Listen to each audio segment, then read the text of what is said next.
আজকের এই গল্পটি শোনার পর আপনারা নিজের প্রতি কোনো অভিযোগ থাকবে না। একবার এক অন্ধ বালক একটি ব্যাংকের সামনে বসে ভিক্ষা করছিল। তার সামনে একটি কাগজে লেখা ছিল, আমি অন্ধ, আমাকে সাহায্য করুন।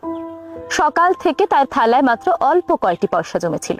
তারপর ব্যাংকের এক চাকুরিজীবী তার কাছে এসে তার থালায় পয়সা দিয়ে তার কাছে যে কাগজটি ছিল সেটি উল্টে তার পেছনের পৃষ্ঠায় কিছু একটা লিখে দিয়েছিল। তারপর হঠাৎ করে আশ্চর্যজনকভাবে সবাই তাকে সাহায্য করতে লাগলো। তার থালাটি অল্প সময়ে পূর্ণ হয়ে উঠল। তারপর সন্ধ্যাবেলা যখন অফিস টাইম শেষ হলো, লোকটি বের হয়ে যাওয়ার সময় ছেলেটির সঙ্গে কুশল বিনিময় করলো। ছেলেটি তার কণ্ঠ শুনে চিনতে পারলো এবং বলল, আপনি যিনি আমার কাগজের লেখা পরিবর্তন করে দিয়েছিলেন? আচ্ছা, আপনি কি লিখে দিয়েছিলেন যার কারণে সবাই আমাকে বেশি বেশি সাহায্য করতে লাগলো? তখন লোকটি বলল, আমি একই কথা লিখেছি যেটা তোমার কাগজে লেখা ছিল, আমি শুধু ভিন্নভাবে লিখেছি।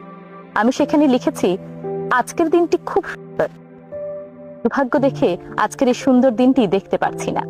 যারা এই লেখাটি দেখেছেন তারা তাৎক্ষণিকভাবে বুঝতে পেরেছেন তারা নিজেরা কতটা ভাগ্যবান, কারণ তারা দেখতে পান স্রষ্টার এই সুন্দর সৃষ্টি তারা উপভোগ করতে পারছেন। যেখানে পৃথিবীর এমন অনেক মানুষ আছে যারা এই সুন্দর সৃষ্টিটুকু উপভোগ করতে পারেন না।